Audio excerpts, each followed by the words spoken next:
Jumlah penduduk dunia termasuk Indonesia kian hari semakin bertambah.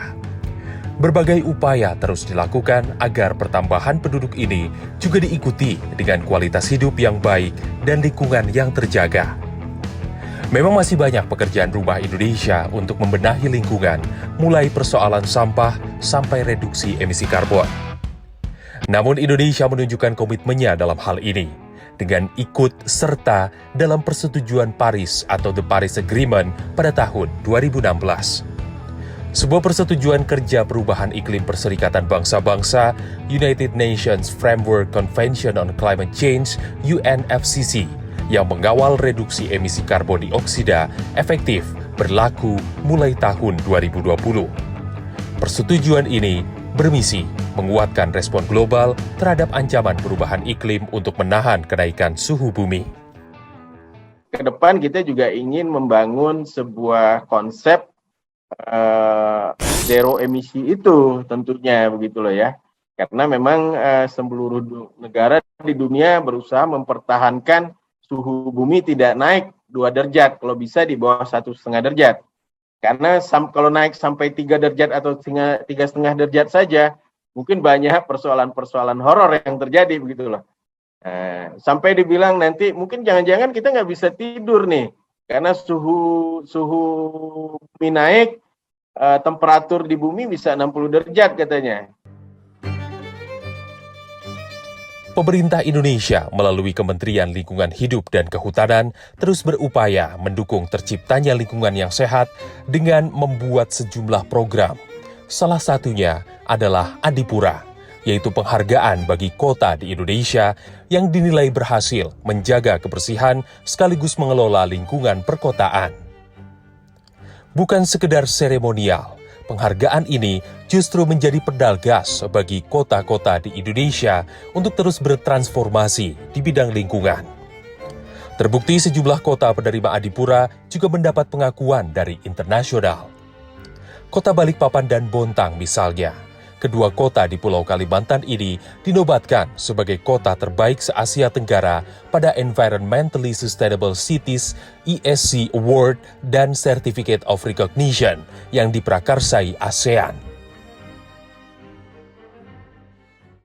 Kriterianya itu banyak semua dan itu memang menjadi penilaian masing-masing dan itu dikompetisikan dengan 9 negara ASEAN lainnya. Tapi intinya bahwa itu lengkaplah semua berkaitan dengan air, udara, dengan pengelolaan sampahnya, begitu kan. Memang untuk ESC Award itu memang yang kita usulkan itu adalah kota yang paling baik tentunya di Indonesia, begitu. Dan Balikpapan adalah termasuk yang terbaik. Balikpapan mendapatkan penghargaan untuk kategori Environmentally Sustainable Cities ESC Award atas 3 aspek, yakni kebersihan daratan, udara, dan air. Sedangkan Kota Bontang untuk kategori Certificate of Recognition, kota kecil dengan lahan bersih atau clean land. Serta satu kota lain yaitu Surabaya dalam kategori Certificate of Recognition, kota besar dengan air bersih atau clean water. Keberhasilan itu dicapai berkat kerjasama yang baik antara pemerintah, industri, dan segenap warga kota. Membangun upaya-upaya pengelolaan lingkungan itu memang tidak bisa diselesaikan oleh pemerintah saja. Jadi ada persoalan perubahan perilaku di situ, ada persoalan kesadaran publik. Jadi memang ini yang penting memang. Jadi membangun sebuah kota yang berkelanjutan itu memang harus ada kolaborasi yang sangat besar di antara semua komponen yang ada di kota itu. Mulai di industrinya, mulai di masyarakatnya, mulai di pemerintah daerahnya, sehingga memang ini sama-sama harus bergerak bersama. Ada beragam faktor yang harus lebih dulu dipenuhi sebelum menjadikan sebuah kota masuk kriteria ramah lingkungan. Balikpapan dan Bontang dinilai berhasil membentuk budaya hidup bersih dan peduli lingkungan. Balikpapan dan Bontang itu punya sejarah sendiri mengapa menjadi kota yang punya prestasi ya. Kalau Balikpapan itu sudah berapa kali itu juara dalam konteks penataan ruang. Artinya Balikpapan pernah menjadi kota yang katakanlah secara tata ruang cukup baik, kebersihannya cukup baik. Kemudian kalau Bontang itu memang kota yang sejak awal direncanakan. Karena Bontang itu kan diawali dengan kota industri. Prestasi Kota Balikpapan dan Bontang seolah menjadi angin segar yang menggambarkan upaya dan komitmen untuk memperbaiki lingkungan hidup. Lalu seperti apa rupa kedua kota ramah lingkungan terbaik se-ASEAN yang dinilai telah berhasil menciptakan lingkungan sehat dan berkelanjutan? Apa saja inovasi yang dilakukan pemerintah kota? Bagaimana peran serta masyarakat mendukung program ini?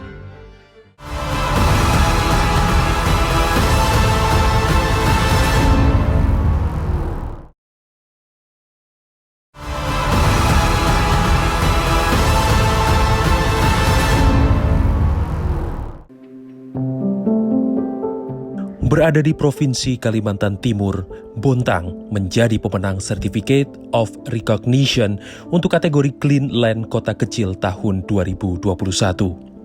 Kota seluas 161 km persegi ini meraih penghargaan prestisius tersebut karena daratannya dinilai menjadi yang terbersih se-Asia Tenggara. Penghargaan membanggakan ini tentu tidak didapat begitu saja. Perlu ragam inovasi sekaligus komitmen kuat antara pemerintah setempat, komunitas, serta segenap warga. Meski tersohor secara nasional karena menjadi ladang cuan hasil dari industri gas alam dan sejumlah industri lain di sana, tapi pemerintah Kota Bontang nyatanya justru mampu membuktikan dan mewujudkan sebagai kota yang bersih dan ramah lingkungan. Kami tidak pernah menyangka juga karena di tengah pandemi seperti ini dan semacam, alhamdulillah kami diberitahu bahwa Bontang ini masuk nominasi sebagai kandidat yang terbaik se-Asia Tenggara. Kami hanya berdoa, ya Allah mudah-mudahanlah. Alhamdulillah ternyata benar. Winner of Certificate of Recognition for Clean Land, Small Cities, goes to Bontang, Indonesia. Will received by Mayor of Bontang, East Kalimantan. Ini bukanlah kali pertama Bontang mendapatkan penghargaan di bidang lingkungan. Tercatat, beberapa penghargaan dari Kementerian Lingkungan Hidup dan Kehutanan berhasil diraih. Tahun 2019 misalnya, Kota Bontang menjadi jawara dalam penghargaan bidang pembangunan berkelanjutan Nirwasita Tantra untuk kategori kota kecil. Tak hanya itu, Bontang juga berhasil meraih penghargaan Adipura 11 kali berturut-turut. Ragam inovasi bidang lingkunganlah yang membawa Bontang berhasil diakui berbagai kalangan. Salah satu inovasi yang dilakukan yaitu memaksimalkan sampah yang bisa direduksi.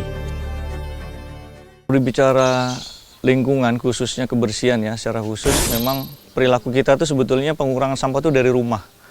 Jadi di rumah harus bisa memilah mana yang organik sama non-organik. Jadi kalau kita sudah dari rumah tidak bisa memilah, nanti sampai oh ini urusan pemerintah nih sampah, bukan kita lagi. Nah itu juga dari kami kerjasama dengan KSM, termasuk pihak-pihak kelurahan, bagaimana dari sumbernya kita kurangi. Bukan dari kalau kita buang sampah biasa aja ya semua ya, dan semua daerah bisa membuang sampah, cuman bagaimana mengurangi dari sumbernya. Sumbernya itu ya rumah tangga, skala rumah tangga dari rumah. Pemerintah kota tentu tidak dapat bekerja sendiri untuk mewujudkan Bontang sebagai kota bersih dan ramah lingkungan seperti saat ini. Dukungan segenap warga sangatlah dibutuhkan. Dan ternyata seperti tumbuh ketemu tutup atau seiring sejalan, masyarakat Kota Bontang juga sangat peduli untuk turut serta memilah sampah dan berupaya memanfaatkannya menjadi barang bernilai. Sampah rumah tangga yang telah dipilah warga kemudian diangkut oleh kelompok swadaya masyarakat KSM di tiap kelurahan. Selain diangkut KSM, warga bisa juga menyetorkan secara langsung sampah plastik dan sampah bernilai lainnya ke bank sampah yang tersedia di masing-masing kelurahan. Dan untuk yang tidak sempat, KSM di Kota Bontang menyediakan program Jelita, yakni jemput, beli, dan tabung sampah anorganik ke rumah-rumah.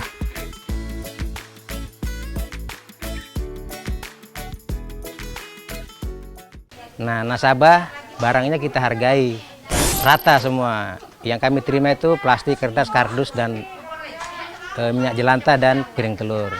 Harga itu kita patok rata. Karena apa? Karena kita menjemput dari rumah ke rumah dengan harga Rp700.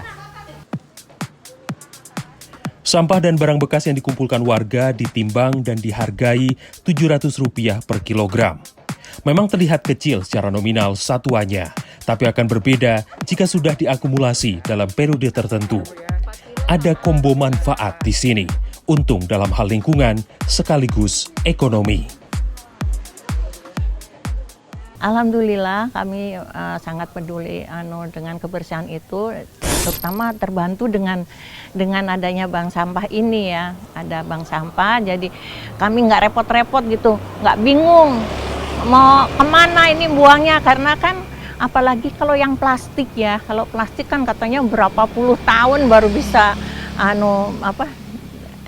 didaur ulang. Nah, dengan adanya ini grup Jelita ini jadi kita terbantu gitu, nggak ada istilahnya tercecer yang plastik sampah plastik itu kan, jadi tidak tercecer gitu loh, dan membantu pemerintah juga ya, jadi lingkungan kita bersih, aman gitu ya. Terkumpul udah banyak, udah berapa ini, nah terkumpul kemarin sudah lebih, kayaknya lebih dari 300. Nah, mereka ambil untuk kegiatan mereka, untuk nambah kas, kemudian itu tadi untuk kegiatan-kegiatan yang mungkin ada untuk pengeluaran kas, kayak mungkin untuk kunjungan, ada kunjungan sakit bisa diambil dari situ.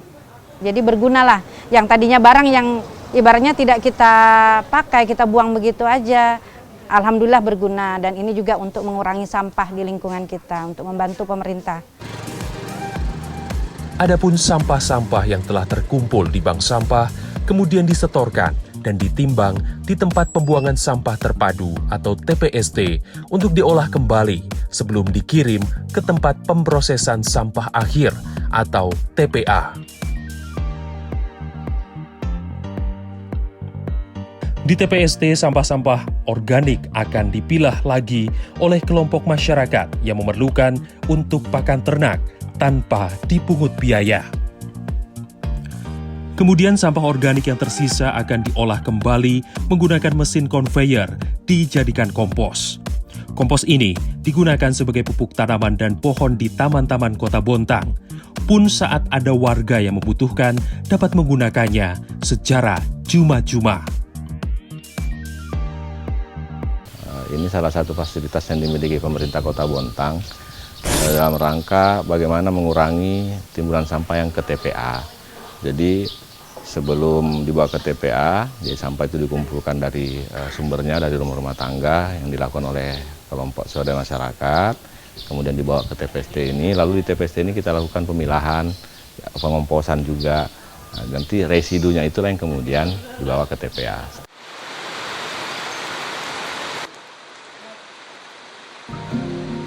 Sampah yang dihasilkan Kota Bontang perharinya mencapai 110 ton, dan lebih dari 98% sampah tersebut mampu tertangani berkat sistem pengelolaan dan pengurangan sampah yang baik.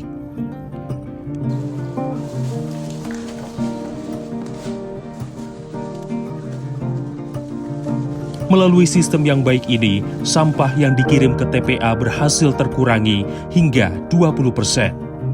Kini total ada 13 kelompok swadaya masyarakat yang tersebar dari wilayah perkotaan hingga ke kawasan pesisir Kota Bontang. Kolaborasi pemerintah, KSM, dan segenap warga Bontang terakumulasi menjadi sebuah kebiasaan dan gerakan yang secara bersama-sama melestarikan sekaligus menjaga lingkungan. Itulah gambaran mantapnya Kota Bontang yang berupaya penuh agar wilayahnya selalu bersih sehingga kelestarian tanah dan daratan juga akan terus terjaga. Dengan demikian, bukanlah hal yang mengherankan jika Bontang dinobatkan sebagai kota dengan tanah daratan terbersih se-Asia Tenggara. Lalu bagaimana inovasi yang dilakukan kota tetangga yakni Balikpapan yang juga pada tahun 2021 menyabet predikat sebagai kota dengan daratan, air, hingga udara terbersih se-Asia Tenggara?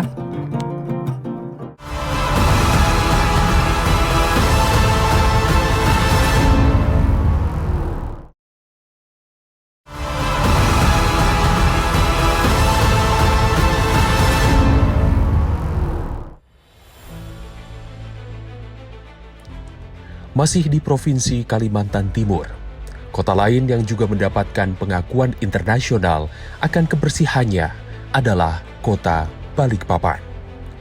Kota metropolitan dengan jumlah penduduk mencapai 688.000 jiwa ini pada Oktober 2021 dinobatkan sebagai salah satu kota dengan daratan, air, dan udara terbersih se-Asia Tenggara mewakili Indonesia pada ajang ASEAN Environmentally Sustainable City atau ESC Award. Inovasi menjadi kunci tercapainya predikat kota ramah lingkungan dan berkelanjutan. Dan keberhasilan pelaksanaan program inovasi tersebut tentu didasari banyak aspek. Utamanya, komitmen segenap masyarakat dan pondasi regulasi yang kuat. Potensi batu bara di wilayah Kalimantan itu sangat tinggi. Balikpapan juga memiliki potensi batu bara yang banyak. Ada, artinya secara kualitas juga baik. Tetapi pilihan dari pemangku kepentingan kita, pimpinan kita masih punya dalam hal ini sampai saat ini komitmen bahwa Balikpapan itu sebagai kota yang bebas tambang. Jadi kita tidak memberikan akses baik secara tata ruang, kemudian didukung dengan peraturan wali kota untuk peluang usaha atau kegiatan untuk melakukan tambang di kota Balikpapan. Selain peniadaan akses usaha tambang demi menjaga lingkungan dari kerusakan, pemerintah kota Balikpapan juga berkomitmen kuat pada ekologi lingkungan untuk menghijaukan kota. Balikpapan adalah satu dari sedikit kota yang memiliki hutan lindung. Persentase ruang hijau yang ada di Balikpapan lebih besar daripada infrastruktur dan keterisian kota yang ada, yakni 52% ruang hijau dan 48% keterisian kota. Besarnya ruang hijau inilah yang menjadikan Balikpapan berhasil meraih predikat kualitas udara yang bersih. Di sejumlah sudut kota, Balikpapan juga memiliki alat pemantau kualitas udara yang tak pernah luput dari pengawasan petugas tiap harinya. Untuk menjadi kota dengan predikat daratan yang bersih, tentu pengelolaan sampah menjadi salah satu kunci utama. Hal ini diejawantahkan oleh Balikpapan dengan memiliki tempat pemrosesan akhir atau TPA terbaik se-Indonesia. Manggar namanya. TPA ini dibangun dan dioperasikan dengan komitmen tanpa merusak ataupun mengganggu ekosistem yang ada. Berbagai biota hidup bersama di sini hingga terbentuk simbiosis mutualisme. Monyet ada di sini, bekantan saya pernah lihat ada bekantan di sini. Terus terenggiling ada, terus biawak, tupai, burung-burung, banyak biota-biota buruk di sini. Ini kita sekitar 1 kilo dari tempat komnya landfillnya, tidak merasakan bau, lalat juga tidak ada kan. Nah di Manggar ini dibantukan oleh adanya burung bango yang memakan larva lalat itu. Mbak Pamela nggak lihat ada lalat kan di sini kan.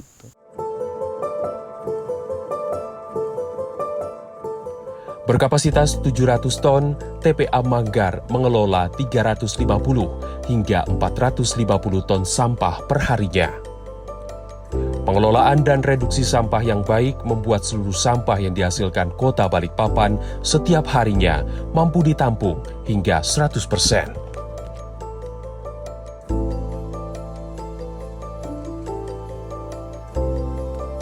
Mengusung konsep zero waste, TPA Manggar juga memanfaatkan hasil gas metan dan air lindi yang muncul dari timbunan sampah untuk dikonversi menjadi energi listrik yang menerangi kawasan TPA. Gas metan tidak dibiarkan menguap di udara, tapi dialirkan ke permukiman warga di sekitar untuk kegiatan rumah tangga. Lebih dari 200 warga telah menggunakan gas metan secara gratis untuk pengganti gas LPG. Gasnya lancar, apinya besar juga, jadi enak betul itu, sangat nyaman. Ya sebelumnya pakai gas yang 3 kilo itu paling cuman dapat seminggu, jadi ya kalau pengeluaran sebulan tuh ya sekitar 100. Jadi semenjak pakai gas metan ini sangat membantu banget, lebih hemat juga dia, murah, jadi sangatlah membantu sekali buat warga-warga kecil seperti kami ini.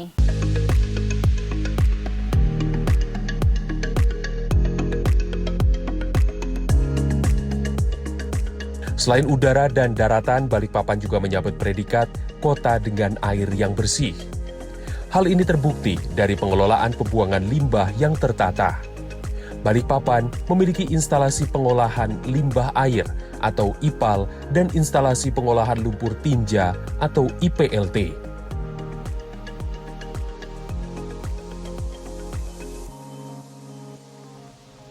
Untuk meningkatkan kualitas sanitasi dan pola hidup masyarakat yang sehat, secara berkala dan terjadwal, limbah hasil sanitasi masyarakat dibersihkan dan diolah kembali.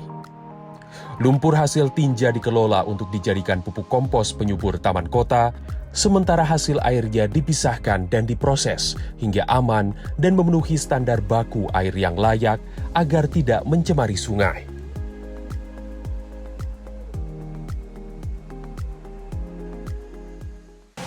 Nah, hasil daripada pengelolaan di IPAL Margasari sendiri, lumpur tinjanya itu dipergunakan untuk penyubur tanaman, untuk tanaman-tanaman tahunan, tanaman keras. Kemudian air yang sudah kita recycle, yang sudah kita olah, itu dipergunakan untuk siram pasar, membersihkan pasar, kemudian juga dipergunakan untuk mitigasi bencana, khususnya bencana kebakaran, bisa ngambil airnya di sini. Selebihnya air itu kita buang ke badan sungai, dan tentunya juga semuanya sudah melalui tahapan dan proses sehingga aman masuk ke badan sungai yang ada. Ya, kualitas airnya yang kita olah itu cukup cukup baik ya, cukup bening, dan setiap bulan kita lakukan uji kualitas melalui pemeriksaan laboratorium yang ada di Perumda Tirta Manuntung Balikpapan. Selain rentetan inovasi yang dilakukan pemerintah setempat, warga Kota Balikpapan juga sangat sadar akan pentingnya lingkungan yang berkelanjutan. Kelompok warga kawasan Margasari Balikpapan ini misalnya, mereka tidak membuang hasil sampah rumah tangga begitu saja, namun mengolahnya kembali menjadi suatu barang yang bernilai seperti pupuk kompos dari sisa sampah organik. Mereka bahkan mampu membuat lilin aromaterapi dari sisa konsumsi minyak jelantah. Masyarakat di sini sudah mulai peduli dengan kesehatan mereka, dengan bahaya ke lingkungan yang berdampak besar sekali, yang dulunya jelantah-jelantah itu dibuang, sisa-sisa dibuang ke laut ya, karena kita tidak tahu mau diapakan. Setelah ada Margasari olah jelantah ini, Mariojela ini, masyarakat sudah sadar ternyata jelantah ini bisa diolah menjadi lilin, ya gitu.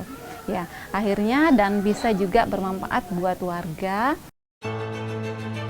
Itulah potret upaya Kota Balikpapan dan Bontang dalam mewujudkan kota yang bersih, ramah lingkungan, dan berkelanjutan. Deretan upaya ini bukan sebatas untuk meningkatkan taraf kualitas hidup masyarakat, namun juga memiliki tujuan yang lebih besar, yakni mitigasi terhadap perubahan iklim dunia yang semakin hari semakin nyata. Semangat dua kota di Pulau Kalimantan ini nampaknya bisa menjadi gambaran bahwa masih ada yang bisa kita upayakan untuk menyelamatkan bumi tercinta.